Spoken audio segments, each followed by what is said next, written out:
¿Cómo están? Espero que bien.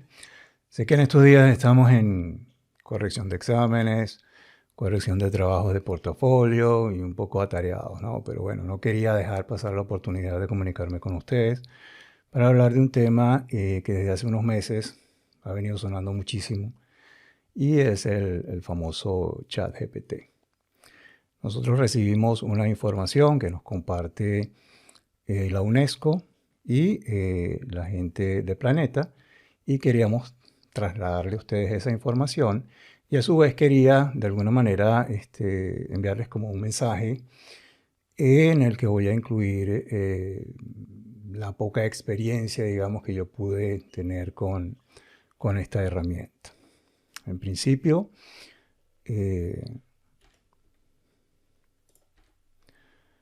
el documento que les compartimos es este. Viene directamente de la UNESCO y habla del ChatGPT, la inteligencia artificial en la educación superior. Cómo nosotros podemos adaptar o utilizar esto, viéndolo siempre como una herramienta dentro de nuestras actividades cotidianas en la universidad y dirigido sobre todo a lo que es el manejo de nuestras clases, ¿no? Entonces ahí se les habla de la enseñanza-aprendizaje, se les habla incluso del tema de los retos. Obviamente esto será todo un reto para nosotros. Integridad académica, hay una falta de regulación, protección de datos, sesgo cognitivo, género y diversidad, en fin, una serie de puntos que los invito por favor a que revisen entonces este material que les estamos compartiendo y que hagan pues uso de la herramienta dentro de lo que son nuestras actividades. No podemos desconocer sencillamente la existencia de todo lo que ha venido detrás de la inteligencia artificial. No solamente el ChatGPT, hay otras herramientas y les mostraré algo de lo poco, digamos, que yo he podido ver. Dentro de ese material encontrarán también el acceso a lo que es la página de la UNESCO, donde ellos desarrollan este tema. Tienen una serie de videos que nos comparten y además nos invitan a un curso. Si entran en la página van a ver esto y ahí está de hecho el link para registrarse o matricularse en ese curso. Debajo van a ver una serie de videos también que ellos nos comparten y que han desarrollado tratando este tema de la inteligencia artificial. Entonces es interesante y cuando tengan el tiempo, por favor, revísenlo. Dentro de ese documento me pareció muy interesante también esta gráfica que ellos nos comparten, esta imagen, donde debemos hacernos siempre una pregunta, ¿no? ¿Cuándo es seguro utilizar esto del ChatGPT? Y en realidad esto depende de si nosotros tenemos o no tenemos la experiencia para verificar o para validar la información que estamos obteniendo como respuesta de las consultas que hagamos al ChatGPT. De la misma manera que hacemos una consulta al Google. Recuerden, esto va a explorar toda la información disponible hasta la fecha en el Internet. En el caso del ChatGPT creo que está la información hasta el 2021, la aplicación gratuita, la aplicación paga, yo creo que ya sí incluye algo más reciente. Sin embargo, toda la información que se maneja en la red pues es muy extensa. Y ahí obviamente vamos a obtener como respuesta todo lo que de repente nos puede funcionar dentro de nuestra actividad o dentro de la consulta que estemos realizando, como todo aquello que consideremos también basura o que deberíamos desechar. Entonces aquí es muy importante el papel del docente. Somos nosotros los expertos en nuestras áreas y los que podemos validar de alguna manera u otra si esa respuesta que estamos obteniendo puede ser válida o no lo es. Entonces es este punto que está acá y que es pues obviamente muy importante. ¿Qué nos recomiendan en este caso? Pues si estamos haciendo una consulta donde el resultado no nos importa si es verdadero o no, porque estamos haciendo una especie de prueba, pues es seguro usar el ChatGPT. Ahora, si disponemos de la experiencia para validar la información, caso nuestro en nuestras áreas específicas, podemos validarlo si estamos dispuestos a asumir la responsabilidad por los errores que se puedan cometer en esa respuesta que nos esté dando la inteligencia artificial. Si estamos dispuestos a asumir los errores que ahí se cometan, pues entonces también podremos utilizar el ChatGPT como nos indican acá. Yo hice un ejemplo Yo dije, bueno, vamos a ver qué tal funciona esta cosa. Y dentro de mi área, que es las finanzas, yo hice una pregunta muy sencilla y le dije, si se invierte $1 millón en un proyecto que generará $250,000 de flujo de caja durante 5 años consecutivos, es decir, estoy invirtiendo $250,000 y esa inversión me va a generar a mí $250,000 de flujo cada uno de esos 5 años. Y el valor del dinero es del 10% anual. Esto es un ejercicio muy sencillo, que en principio cualquiera de mis estudiantes debería poder resolver. A la final la pregunta es cuál será el valor presente neto y la tasa interna de retorno de esa inversión. Esto es teoría que tiene que ver con análisis financiero de proyectos de inversión. Y él me da una respuesta. En un primer punto me da como la teoría de dónde saca él los cálculos, muy bien presentado para el cálculo de lo que es la fórmula del valor presente. Y me calcula luego el valor presente de cada uno de los 5 flujos de los 250,000, eso es lo que está haciendo aquí. Y a la final suma el valor presente de cada uno de esos valores y para obtener un total de BPN de 747,654 como me lo muestra acá. Me dice, por lo tanto, el valor presente es tanto. Y luego hace el cálculo de la tasa interna de retorno tomando los mismos datos y dándome un resultado del 28.94%. Esto que está por aquí abajo. En resumen, el valor presente neto es tanto y la tasa interna de retorno del 28%. Esto quiere decir para nosotros en el mundo financiero que este proyecto es viable y que deberíamos realizar esa inversión porque se va a obtener un beneficio. La realidad, y lo puedo validar yo, digamos, porque esta es mi área, y pasará de la misma forma para ustedes en cada una de sus asignaturas, es esta. Yo hago el cálculo sencillo, como lo haría con mis estudiantes, en la hoja de Excel. Estos son los 5 flujos de 250 y el resultado al final es que el valor presente neto de este proyecto es negativo en 52.303 y la tasa interna de retorno es del 8%. Cuando yo veo el cálculo que él está desarrollando, sencillamente el error que está cometiendo aquí, el principal error es que no está considerando el valor negativo de la inversión inicial del $1 millón que se invierte en el proyecto. Una omisión grave, ¿no? Además que si yo divido, por ejemplo, en cada uno de los cálculos que está haciendo aquí, 250,000 entre 1.1, no me da 208,333, da otro valor. Entonces, bueno, hay que tener cuidado con los resultados que obtenemos aquí y vamos a suponer que estamos tomando la figura de un estudiante que quiere utilizar esta herramienta para resolver un examen y le hacen una pregunta similar a esta y puede llevarse una sorpresa con el resultado después que nosotros hagamos la calificación. Entonces, bueno, por aquí más o menos van las cosas. Una de las recomendaciones, dentro de tantas que nos hace Planeta, este es el documento que les estamos compartiendo en PDF junto con el de la UNESCO y además les voy a anexar esta presentación que les estoy haciendo para que tengan los links dentro de la presentación a muchas referencias que voy a estar tocando. Por ejemplo, un punto interesante para nosotros es el tema de la evaluación. Y aquí abajo nos dicen, no asuma que será posible detectar el trabajo hecho por la inteligencia artificial. Rediseñe sus evaluaciones y en general todas sus actividades para minimizar el riesgo de deshonestidad. Un tema delicado para nosotros, obviamente, y sobre todo en estos días que estamos en el tema de revisión de exámenes, sabemos que nosotros nos estamos apoyando mucho en el famoso SMALL.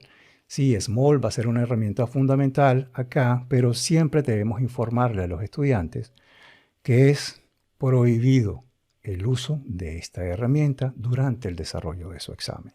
Entonces, así como tengamos esta previsión de informarles estos, también tendremos que informarle a nuestros estudiantes en qué momento pueden hacer uso durante el desarrollo de nuestras actividades de esta tecnología, cuándo se pueden apoyar en ella, que de repente pudiéramos ponerle incluso ejemplos de cómo utilizar esto. Y también en qué momentos definitivamente no se puede usar. Entonces, tómense el tiempo, por favor, de revisar tanto el documento de la UNESCO como este que le estamos anexando, que son las recomendaciones que nos da Planeta Formación y Universidades. En un ejercicio que yo hice, le pregunté al mismo ChatGPT, ¿qué es la inteligencia artificial? Y digamos, una de las cosas que he visto, de lo poco, como les digo, que he podido indagar, es que puedo utilizar varias herramientas de inteligencia artificial a la vez. Entonces puedo preguntarle al ChatGPT qué es la inteligencia artificial.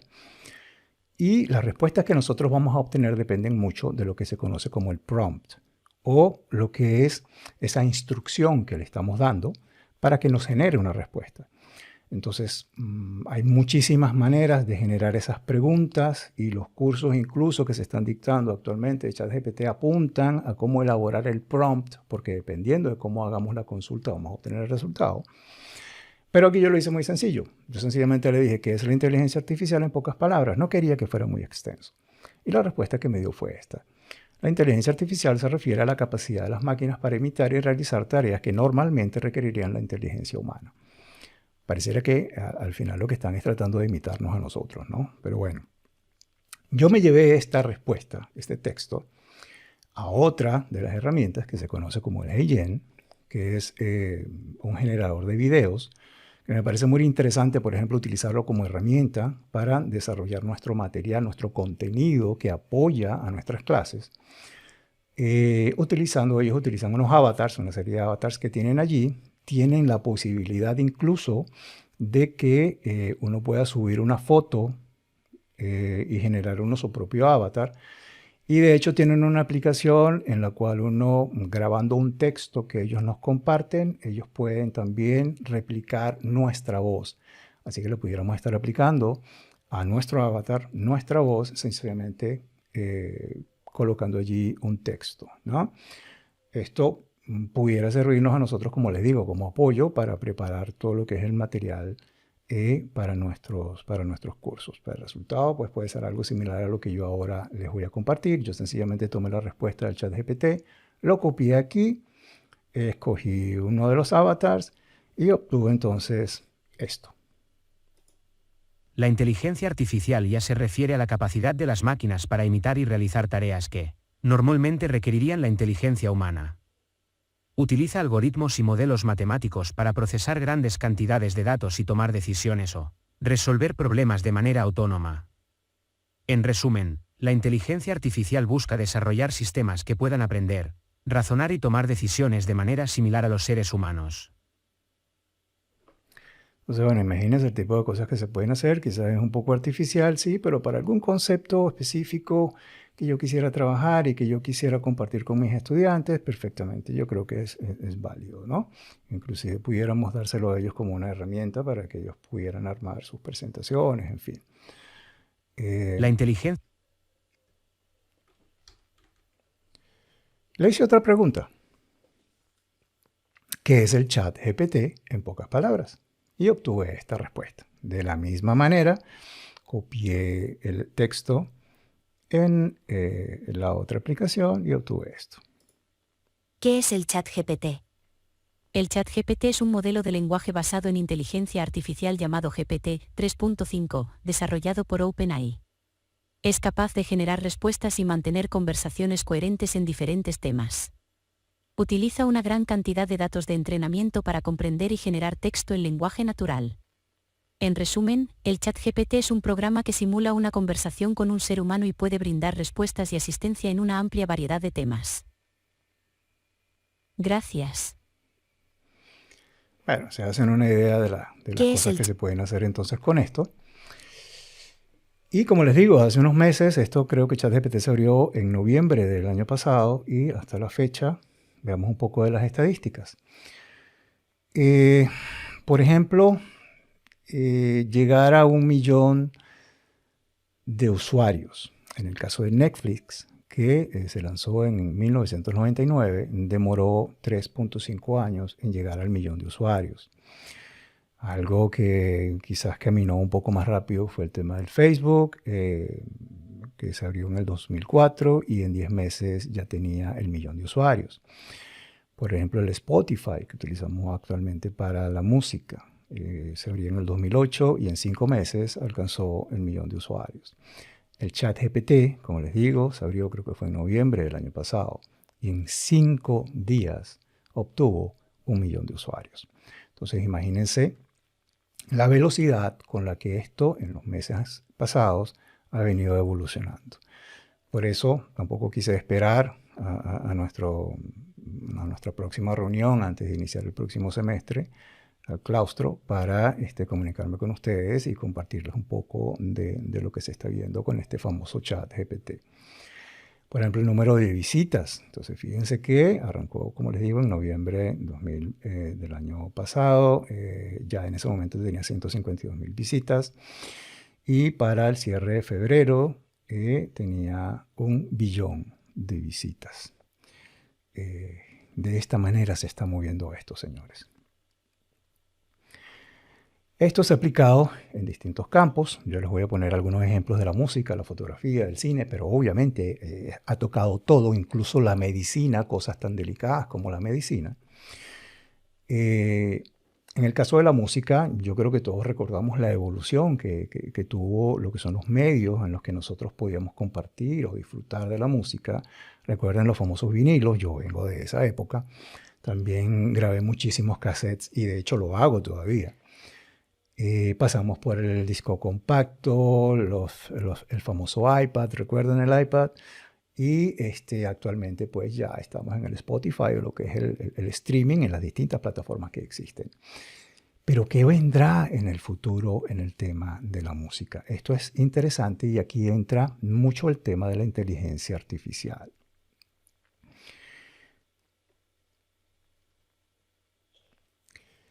Hay un video en esta presentación que yo les voy a compartir, ustedes les pueden dar clic aquí y los va a llevar a eso para aquellos que sean curiosos, donde Rick Beato, que es un productor musical muy famoso, nos comparte lo que ha sido su impresión y lo que él piensa que puede llegar a ser este tema de la inteligencia artificial dentro del campo de la música. Entonces ya actualmente se están realizando, por ejemplo, canciones con voces falsas de cantantes reales. Entonces aquí entramos en una, digamos, problemática que se plantea a nivel legal, porque bueno, si yo utilizo las voces de un cantante para hacer un fake, vamos a llamarlo así, algo falso, una canción falsa, tengo que pagarle los derechos a este cantante si estoy utilizando su voz. ¿Cómo se prevé dentro del marco legal hacerle frente a esa situación? ¿Estamos preparados desde el punto de vista legal? Yo creo que no. Entonces yo creo que aquí uno de los grandes retos que se plantea es a nivel de las personas que trabajan en el área legal. Bueno, ¿cómo vamos a manejar o cómo se va a regular este tema, verdad? De manera que yo pueda utilizar la inteligencia artificial en la creación con voces o imagen de algún artista que existe y que ese artista pueda de alguna manera recibir parte de lo que en teoría, pues porque estamos utilizando su voz o su imagen, le corresponde. En fin, esto da para mucho. Y otro de los grandes temas que se toca aquí es, si bien muchas personas conocen, por ejemplo, esto fue un caso real que se hizo con las voces de Drake y Weeknd, conocen que es un fake. A la final parece que a muchas personas, a muchos consumidores de la música, no les interesa que en realidad sea un fake. Parece que la canción gusta y sencillamente se va a mover por las plataformas. Entonces, eso parece que apunta a ser una de las grandes revoluciones que va a venir dentro del campo de la música. Aquí les pongo un ejemplo. En la presentación se les comparte. De hecho, en concursos, como por ejemplo este es el famoso concurso Eurovisión, hay una canción que se comparte allí que es generada por inteligencia artificial y que representa a Galicia, por ejemplo. Si tienen pues el tiempo, pueden escucharla. La fotografía. Vimos ya, por ejemplo, el caso de la fotografía del Papa, que era hecha con inteligencia artificial. Hay un caso muy sonado también en los últimos meses que fue una fotografía, esta fotografía que está acá, que se presentó a un concurso o uno de los concursos, el Sony World Photography Awards, que es uno de los concursos de fotografía más reconocidos, y llegó a ganar una digamos, de las categorías del concurso.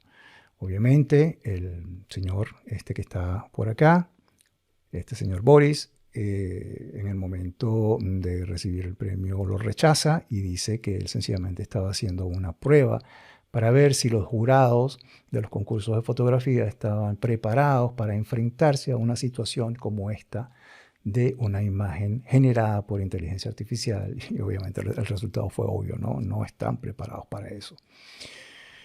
En fin, así como pues hay esto, por ejemplo, en el caso del cine, vemos algo similar a lo que está pasando con el tema de la música. Por ejemplo, Tom Hanks se le hizo una pregunta y él dice que, bueno, que efectivamente con la inteligencia artificial a lo mejor él podrá mantenerse trabajando en el cine para siempre, porque se va a poder seguir utilizando su imagen una vez que él muera. Interesante esto, ¿no? Y nos recordaba también que en alguna película que se llamaba El Expreso Polar, se hizo una representación de su figura en un dibujo animado. Y eso fue, digamos, que uno de los primeros intentos de utilizar también este tipo de tecnología para simular una figura real de una persona. Es complicado todo esto que estamos viendo, y aquí entramos también en el tema de lo legal. ¿Qué pasa si utilizamos la imagen, por ejemplo, de Tom Hanks o cualquiera de los otros actores conocidos y nosotros desarrollamos un cortometraje o algo que pudiéramos hacer comercial, obtener dinero? Entonces, bueno, ¿cómo entra aquí el tema de los derechos? En fin, ¿no? El tema para la gente de legal va a ser bastante complicado.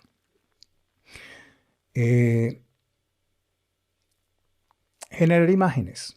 Entonces, yo puedo también probar el tema de generar imágenes con inteligencia artificial. Uno de ellos es el Bing Creator, se llama así tal cual. Yo quise preguntarle, por ejemplo, cómo nos ve Bing a los profesores universitarios. Y entonces le hice este prompt.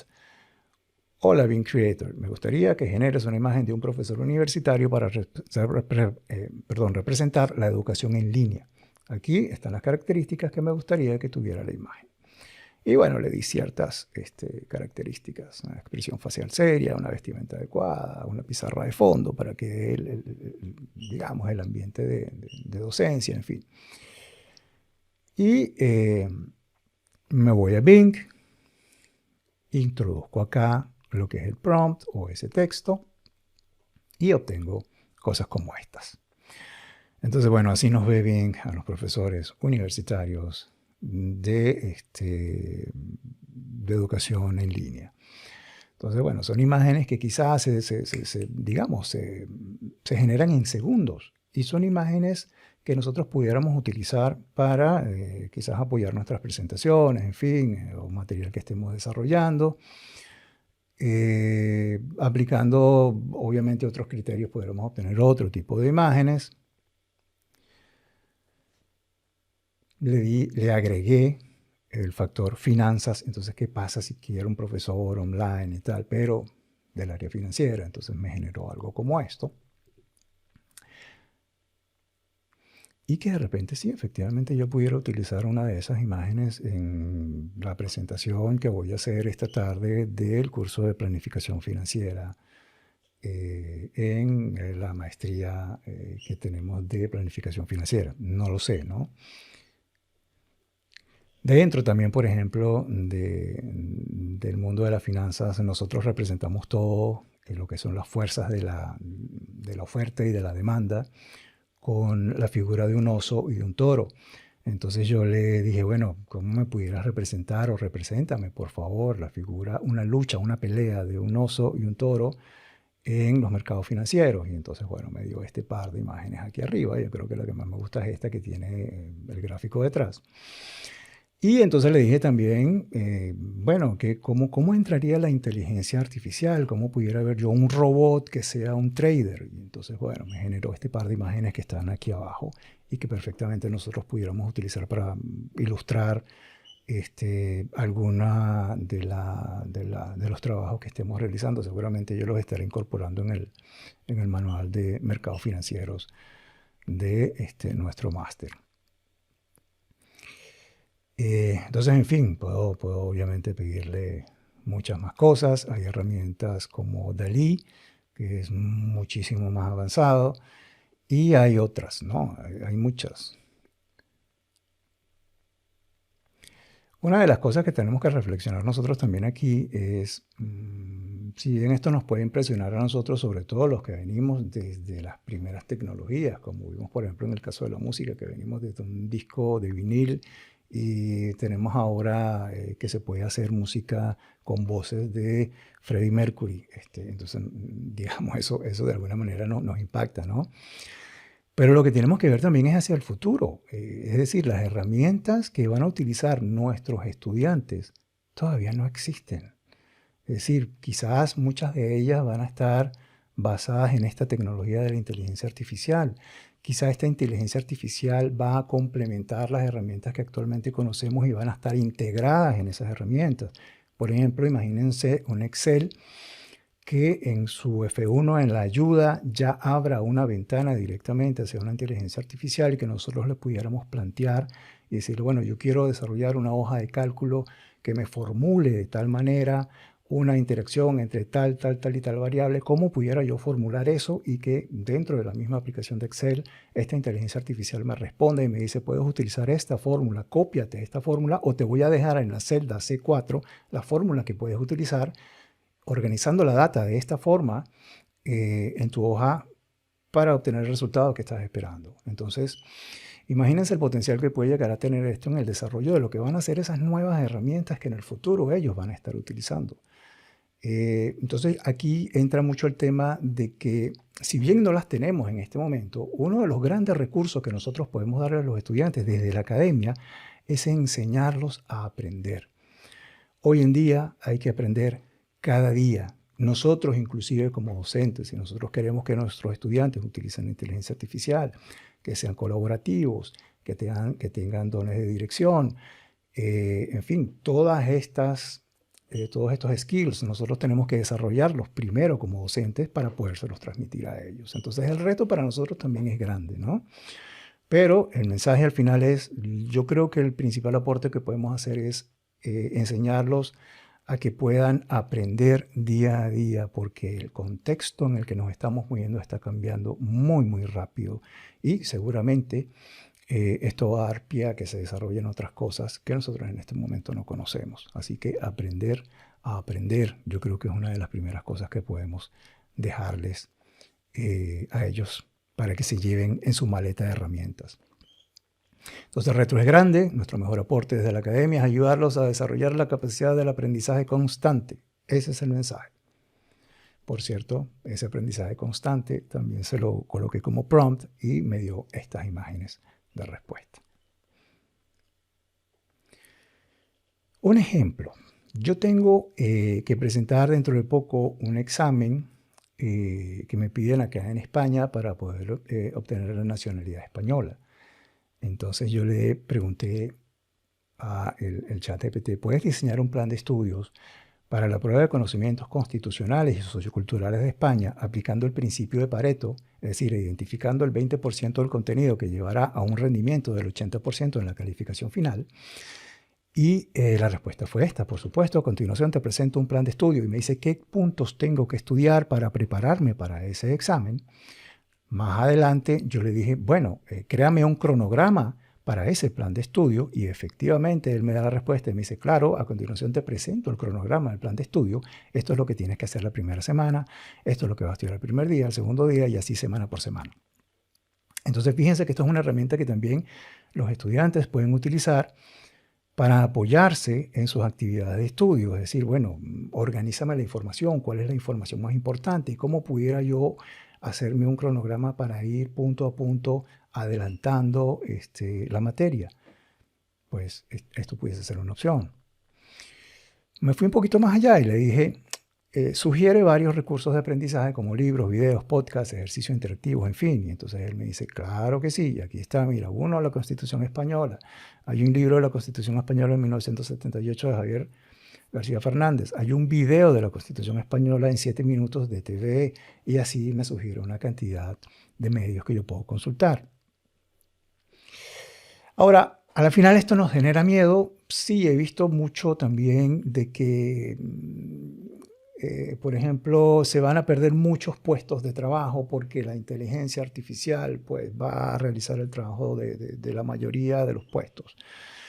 Pues sí, no. Hay quienes dicen que sencillamente, y como lo hemos visto en muchas de las revoluciones que ya hemos pasado, en la famosa revolución industrial, por ejemplo, efectivamente hay muchos trabajos que quizás quedarán relegados, pero se van a crear muchos nuevos en el tema del desarrollo de estas tecnologías, en el desarrollo de estas herramientas, en la capacitación que vamos a tener que brindar a las personas para que conozcan estas nuevas herramientas. Entonces sí, efectivamente se cerrarán unas puertas, pero se abrirán otras. Eso es, digamos, dentro del optimista lo que podemos ver. En un primer momento, efectivamente, se va a sentir un impacto en el tema del empleo, pero esto, como hemos visto en todas las revoluciones, como les comenté, tendrá que irse ajustando. Entonces, bueno, va a eliminar muchos puestos de trabajo. Eso es cierto. Aquí hay un señor que dice que sí, efectivamente, eso es cierto. Es uno de los directores de OpenAI. Hay una propuesta de ley para regular el desarrollo de la inteligencia artificial en la Unión Europea. Eso todavía se está discutiendo. Fíjense que una de las grandes cosas que también generan temor aquí es que no hay una base legal, no hay algo, una norma. Entonces, bueno, ¿cómo manejamos esto? Hemos estado lidiando con este tipo de la norma y lo que está en la ley y lo que no está en la ley desde hace mucho tiempo. Por ejemplo, para nosotros en el área financiera, el caso de las criptomonedas es un caso tangible. No están normadas, pero hay una discusión de ley, hay un proyecto de ley, las podemos normar, no las podemos llevar a la ley, están en un vacío, en fin, y se le ha dado mucha vuelta a esto. Las criptomonedas existen desde la última, cuando se dio la última crisis financiera, eso fue en el 2008, imagínense todo el tiempo que se le ha dado vuelta el tema de la regulación y todavía creo que no hay algo concreto. Entonces tendremos nosotros la capacidad de verdad de adaptarnos a los cambios que se nos generan en este momento con la inteligencia artificial. Ojalá que sí.